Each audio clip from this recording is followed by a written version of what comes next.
What's up, Paula G, the voice? You ready? You ready for some radio? I am ready, my brother. Amen, amen. Here we go. All right, and she is from Atlanta, next level and beyond. We got Miss Nita. You on the line, Miss Nita? Yes. There she go. What's going on, Miss Nita? How you? Hey, I'm doing great, Awesome, awesome. Well, look, I'm great. Turn the show over to Paula G. You guys have a great show, and we hope you be able to hang around with us till midnight. Amen. All right, sounds good. Amen, amen. Ladies and gentlemen, welcome to Late Night with Jerry Royce Live and Paula G. My guest this evening is the CEO of Nita and Zamar Music Ministries. She is my sister in education. I just learned that today. She's my sister in education. And, she just has a powerful show as well. We're going to talk about that in a little bit. Atlanta, Next Level and Beyond. Miss Nita, how are you? I am doing great. I am blessed of the Lord, and I'm highly favored. I give God the glory and the praise, and I just want to plug in a thank you to you, Paula, and to Jerry for allowing me this special time on your show.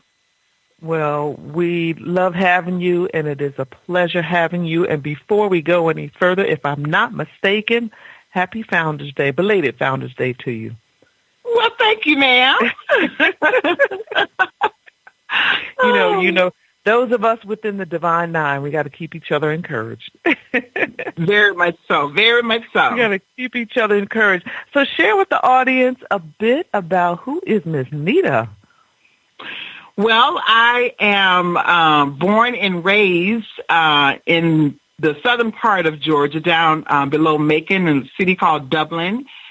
And I had a wonderful childhood, and I went to college at Valdosta State University. All right. And that's where I actually was a charter member of Alpha Kappa Alpha Sorority Incorporated. Mm-hmm. And moved on. I got married and had some children, and so just was doing life. And God called me to the music ministry. I was, as a child, I learned how to play the piano and sing in the church choir. And so as I grew up, went to college, I became a director of the music department for the Black Gospel Music Department at the college I was at. And so I just kept doing music. And then as in this life right now, I did a video, and this young gentleman saw my video, and he reached out to me and asked me would I like to be a part of something that he's doing, which is hosting a show. And so that's kind of how I got started with Atlanta's Next Level and Beyond with Nita as a host and producer of my show. So I'm just glad to be doing God's work in the kingdom. You know, it's so interesting because I was on Atlanta Live. Was it last week? And the host was reading my bio, and she said, "Now explain to me. You know, I see all these accolades on here that you were in education, and you have a master's in education, and you know you worked in education for years. And so, how did we go from education to TV and radio?" And I think you explained it. You know, we can relate to that, right? Right, absolutely, because I was in education for 35 years. And, of course, sometimes you look at retirement as, the end of something. But God told me it's the beginning of something else. So now the real work begins. And so I said, okay, God, whatever you want me to do. And lo and behold, I didn't know after I retired from teaching that I was going to be hosting a TV show. But God knows it all. He knows the beginning to the end. So we just need to yield ourselves to Him and, do what He has us to do. And, it's so interesting because He places gifts in each and every one of us at birth. And we were having this conversation last week as well. He places these gifts in us at birth, And I believe that his original intent was for us to use those gifts to make a living. But somewhere along the line, we got it mixed up somewhere along the line, and we went into these, we went into these other areas. I think it was like my brother was saying earlier, Tony B was saying earlier, and the men were speaking on it earlier, of, focusing on that paycheck and focusing on that dollar and not really pursuing that gift. So, I think you're a testament to the fact that this thing was always inside of you. It was always those 30 years that you were teaching. It was always inside of you, and the lessons that you had as a youngster and learning piano and playing piano. That gift was being crafted and molded. Right. Absolutely. Absolutely.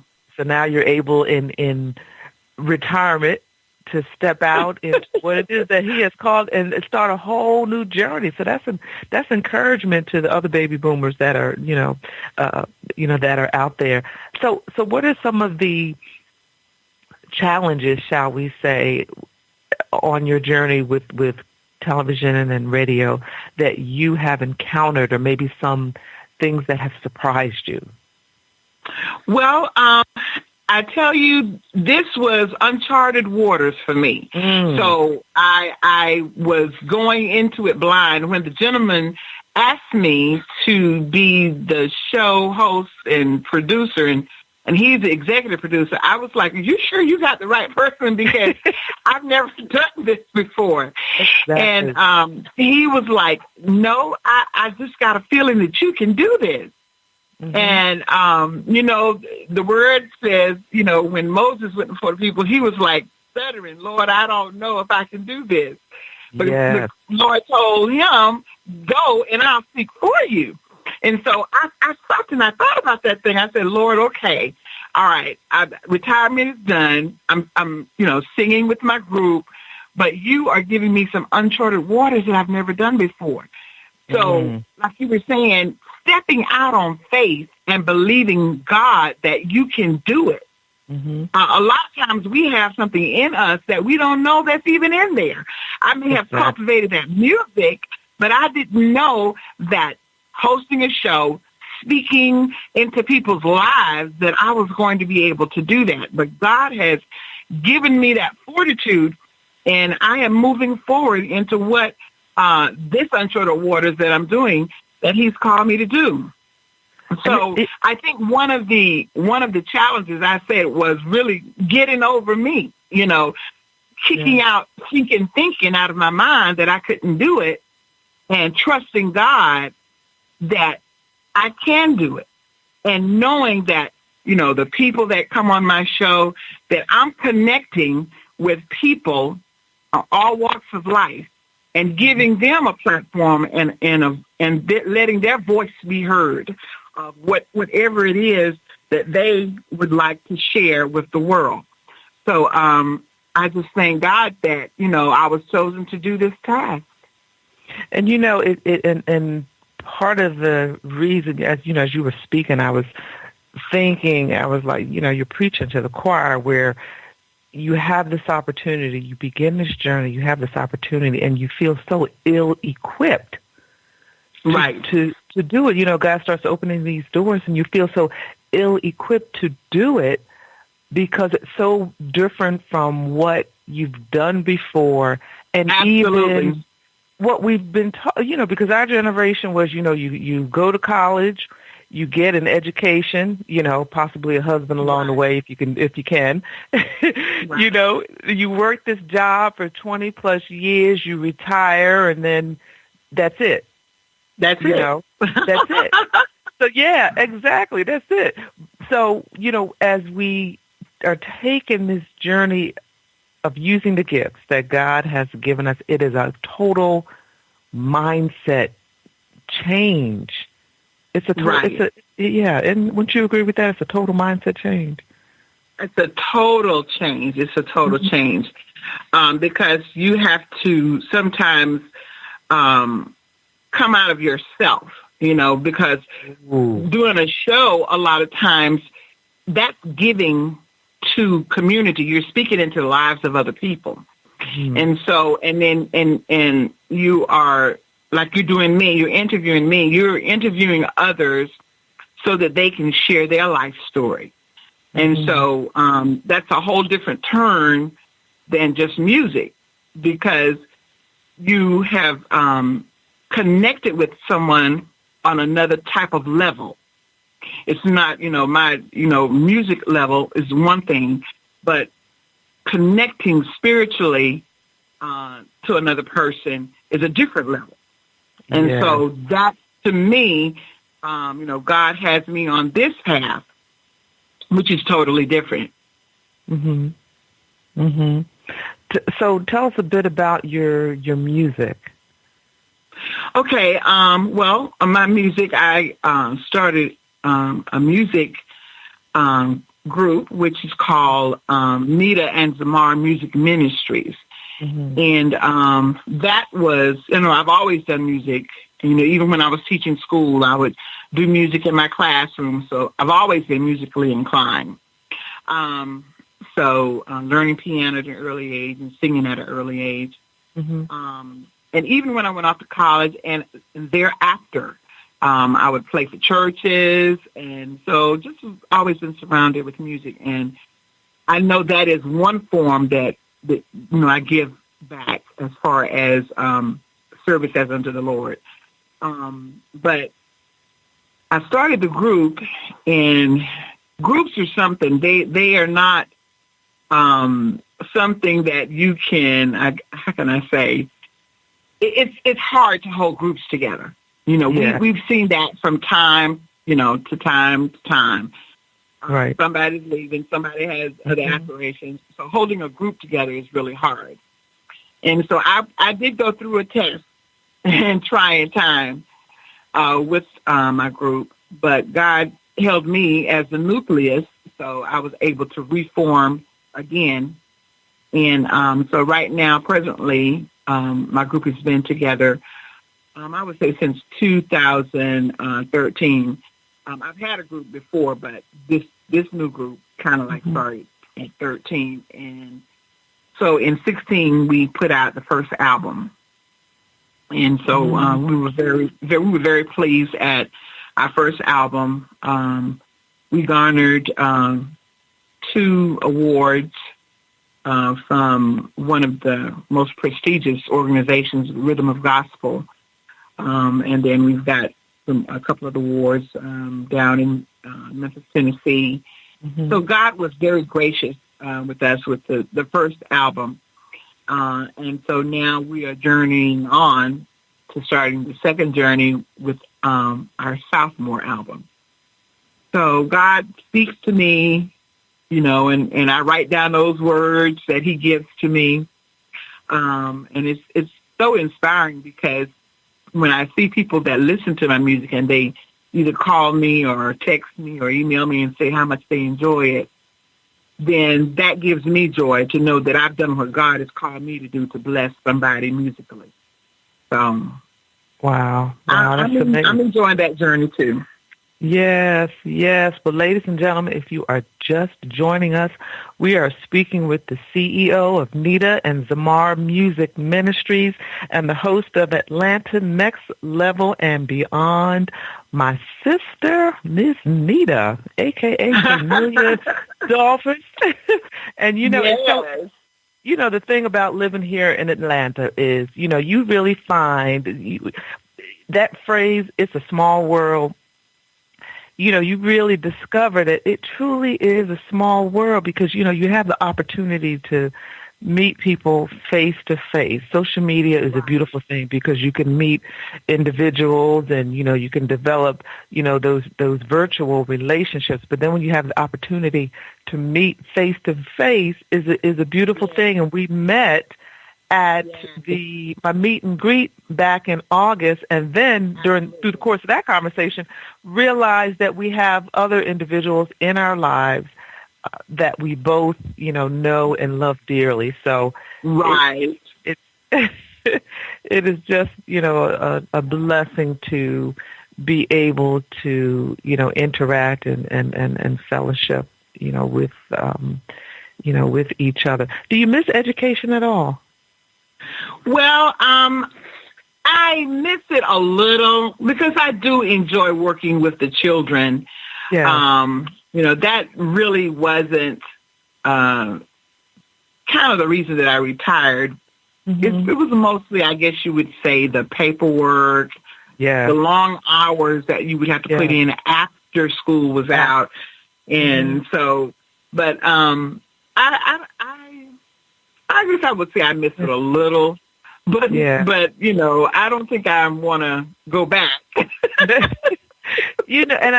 can so relate to that because you miss the students, you miss some of your colleagues, right? But the additives, shall we say, of education now is very taxing and very stressful. And very overwhelming. And I don't believe a lot of non-educators really understand what goes on in the schoolhouse nowadays. Right. There's just layers of what you have to deal with as an administrator, as a teacher, as a counselor. There's just layers of things that you have to deal with that the average person is not aware of. So, it's a kind of a bittersweet move. So your television show, Atlanta Next Level and Beyond, what are some of the experiences that you have had with that show that have impressed your memory? Okay, yes. Well, one of the young ladies that I had on the show, which was very, very interesting. She was a young author. She had just written her book, and she was a very young girl. And I guess she's about maybe 23 or maybe about 25 now. But I knew her years ago. I was at another church, and actually I was working in children's ministry, and I was with the children's choir, and she was one of the little girls, believe it or not, in the choir. So now she's grown up and to become a beautiful young lady. But she shared her testimony, and hers was very unique, and it really, kind of stuck with me. And that particular show has really been requested a lot because she was really, really forthcoming with her testimony. She was a young widow. Oh, gosh. And she became a widow at age 21. And her husband passed away. She shared the whole scenario, and while they were sleeping, she said she was just, devastated. And it took so much of her to bring herself back because, she was kind of like over the brink because she didn't know what to do, how to respond to it. And everywhere she would look around, she would see her young friends with their spouses or their boyfriends, and just the whole thing would just reiterate again in her head. Yeah. And so it wasn't until she began to put her pain to the paper. And once she put her pain to the paper, she began to heal. So she began to write her experience and how she was able to overcome all of the, sad feelings and, the desperation, the highs and the lows. 1 minute she thinks she's, overcome it, and then the next minute she's back at the same place where she started. But now, and when I had her on my show, I said, you are doing wonderful. And I think the book was such a healing process for her. And so, that was one of the most exciting, I don't want to say exciting, but I guess I should say interesting interviews that I've had. And she has now put a blog up, and she is now going around as a speaker to other young girls or young women or someone that may have tragically lost a loved one. And she's now able to speak out and share her testimony and help others. So that was just so heartfelt and just so, it was just a very interesting interview, and it was so fruitful. You know, it was just wonderful just to see how it, and even I could tell in the interview, that was allowing her to heal. So I think she's continually healing, because that's something that you don't get over, like that overnight. And you know, they were young. They were 21 years old. And just would never expect. I think she said they had been married 6 months. And oh my gosh, 6 months. And he was an Atlanta police officer, I think. But it wasn't a job related death. It was, you know, just a health. Yes. Ladies and gentlemen, if you're just tuning in to Late Night with Jerry Royce Live and Paula G, we are speaking with my good friend, Miss Nita of Nita and Zamara Music Ministries. Nita, share with us the story behind, the journey behind Faith Walk.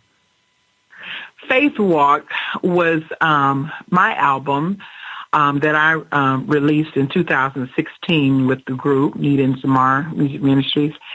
And it actually was born out of a testimony. I was in the middle of a divorce. And I was kind of torn. I was, you know, because you think that when you marry, you're marrying the person for life. For life. And sometimes it doesn't. Sometimes it doesn't work out that way. Exactly. And so we have to trust God through it all. Because that's a mindset shift too. Right. Absolutely. Absolutely. Because you're going from, I was married for 12 years and really dated him for 3. So, you know, that's like 15 years of you being with someone, and then all of a sudden those things change. But when you've got God with you, he helps you through those turmoils. And it took a whole lot of faith, because I was raising 2 daughters. And it took a whole lot of faith.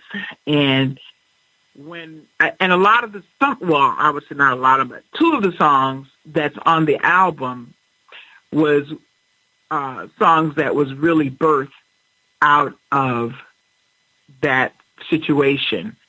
And one of the songs was called Hold On, Keeping the Faith. And I wrote that song. That was one that I penned definitely right after or during divorce period. So it was, the whole album started to come together because, you know, I was going through different changes and different shifts actually with the group that was singing with me. And so it was just a lot of shifting going on, and it once again took faith. So God continued to give me songs about faith, and one of the songs says, "Faith is now." That means it's right now. It's not something used to be or gonna be, but it's right now, and you have to stand in your faith. And that was something that I had to do in dealing with the group situation. So as the album continued to come forth, just about all the songs, you know, talks about faith. And so I knew that this is what I wanted to title the album, because God had brought me through so many different situations, and it took my faith, standing in my faith, holding on to God's unchanging hand, knowing that everything's going to be okay. It'll be all right. Well, we're going to take a moment, and we're going to listen to some of the music, be ministered to by some of the music off of this just wonderful, wonderful, powerful music ministry. We are speaking here on Late Night with Jerry Royce Live and Paula G with Miss Nita. And before we listen to this beautiful music, I just want to thank our CEO and producer, Batman, a.k.a. Jerry Voice Live, right here on Positive Power 21. Also, Dr. Paul Kelly and First Lady Marcia Kelly. Ladies and gentlemen, make sure you share this file. We're here live on Facebook, YouTube Live, Positive Power 21, iTunes, iHeartRadio. We're all over the place. Spreaker Radio. So make sure that you share this file this evening. We're having this conversation with Miss Nita. We are going to listen to a bit of her music. Miss Nita, I hope you'll hang around with us for the Christian Party Line. Amen. All right. We're going to hang around with us for the Christian Party Line this evening. This is Late Night Radio with Jerry Royce Live and Paula G. And you're now listening to Miss Nita and Faith Walk. Thank you, Miss Nita. You're listening to Jerry Royce Live Worldwide Podcast.